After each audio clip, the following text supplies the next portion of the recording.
Bonsoir, frères et sœurs en Christ, chers enfants de Dieu, chers fils de Dieu, chères filles de Dieu.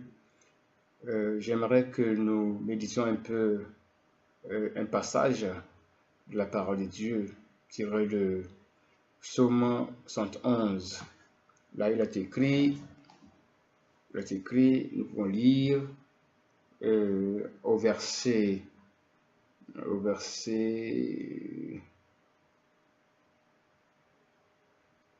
12, verset 10. Nous lisons plutôt à partir du verset 9.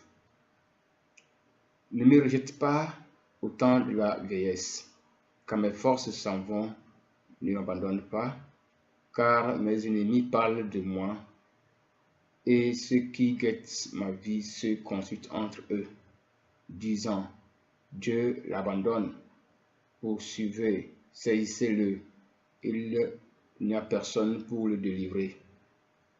Ô Dieu, ne t'éloigne pas de moi, mon Dieu, viens en hâte à mon secours, qu'il soit confus, anéanti, ceux qui en veulent à ma vie, qu'ils soient couverts de honte et de pauvres, ceux qui cherchent ma perte.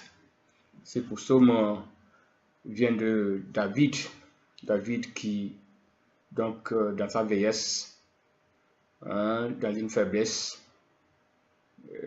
quand il a passé son temps sur le royaume, des gens ont commencé par l'envier, par se consulter à lui faire du mal. Mais David n'a pas oublié son Dieu. Mais avant tout, nous allons prier le Seigneur et demander à ce qu'il nous aide à comprendre ces psaumes et prier. Père éternel des armées, Dieu de gloire et de miséricorde, je bénis ton Saint-Nom pour tes enfants qui m'écoutent actuellement. Seigneur, ce que tu as fait avec David, tu peux le faire avec nous aujourd'hui. C'est pourquoi nous venons vers toi pour que tu nous aides, pour que tu nous secours. Seigneur mon Dieu, mon roi, merci parce que tu nous as exaucés. Merci parce que tu as secouru quelqu'un, un de tes enfants quelque part, qui est en détresse, qui dans sa faiblesse est convoité par des ennemis qui cherchent à le détruire. Seigneur, merci, car tu viens au secours. Au nom puissant de Jésus-Christ. Amen. Alors, pour être très court, le sujet de notre méditation ou de notre exhortation est ceci: que le Seigneur vienne à ton secours. Que le Seigneur te secours, mon frère, ma soeur. En fait, si nous lisons bien ces versets, nous nous rendons compte que lorsque David était vieux et il manquait de la force, il était donc faible, donc il se trouvait dans une situation de faiblesse. Mais c'est en ce moment que ses ennemis se réjouissaient, pensant que dans sa faiblesse, ils pourront le détruire.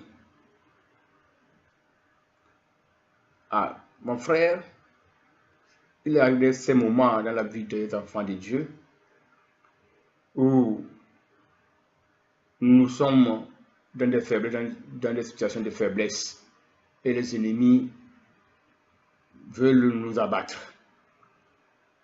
Ils profitent de ces occasions pour nous détruire. Alors, je sais combien ceux-là qui sont autour de toi, qui t'enviaient, qui cherchaient à te faire du mal, et au moment où tu étais faible, tu étais fort, ils se réservaient. Maintenant, dans des situations que tu traverses, ils pensent t'avoir vaincu.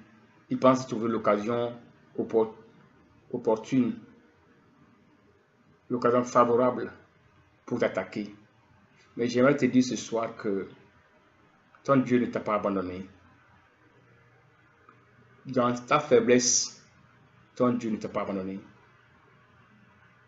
Lorsque David a reconnu la situation, qu'il était faible à cause de sa vieillesse et que ses ennemis complotaient contre lui,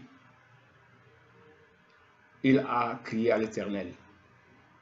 Oh Dieu, ne m'abandonne pas, ne me rejette pas, viens à mon secours. Voilà ce qui est important donc. Nous devons reconnaître nos faiblesses et être vigilants pour savoir comment nos ennemis nous traquent. Il faut être très vigilant parce que en des temps de faiblesse, l'ennemi se dit que tu es abandonné, qu'on est abandonné, qu'on n'a personne pour nous secourir et il nous attaque. Donc, l'ennemi guette toujours les occasions pour pouvoir attaquer. Donc, cette nuit-ci, j'aimerais te parler, te dire que non, ton Dieu est avec toi. Ton Dieu ne t'a pas abandonné. Il ne te laissera pas te détruire. Il va te secourir. Et tes ennemis seront dans la honte, comme ce fut le cas de David. Oui, c'est parce que tu occupes une position de royauté, tu es un roi, tu es une reine, parce que tu es le fils ou la fille des rois. Donc tu es un prince ou une princesse.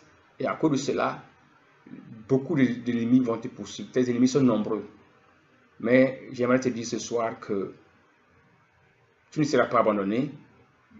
Dieu ne te laissera pas à leurs soins. Dieu ne va pas t'abandonner à leurs soins. Il va te secourir, il va venir t'aider, il va te délivrer de leur emprise. Donc, mon frère, ma soeur, aie confiance à l'Éternel. Quelle que soit la situation qui arrive, même si c'est le péché, ça aussi c'est une faiblesse, Dieu ne va pas t'abandonner. Il ne va pas laisser que tu périsses dans cette situation-là. Et ton regard tourné vers lui, confie-toi en Seigneur, en Jésus-Christ, afin que il te secourt au bon moment. Que le Seigneur te bénisse et te garde. Au nom puissant de Jésus-Christ. Amen. Père éternel des armées, Dieu d'Abraham et d'Isaac, merci Seigneur, parce que tu as délivré quelqu'un qui m'entend maintenant, qui m'écoute maintenant, que ta puissance, ton onction, ta force le touche maintenant, le localise maintenant. Quelle que soit la situation qu'il traverse, Papa, disperse ses ennemis, couvre de honte ses ennemis, et qu'ils ne reviennent jamais, et qu'ils regrettent, Seigneur mon Dieu, mon roi, ce qu'ils ont fait. Ils pensent détruire, ils pensent anéantir tes enfants.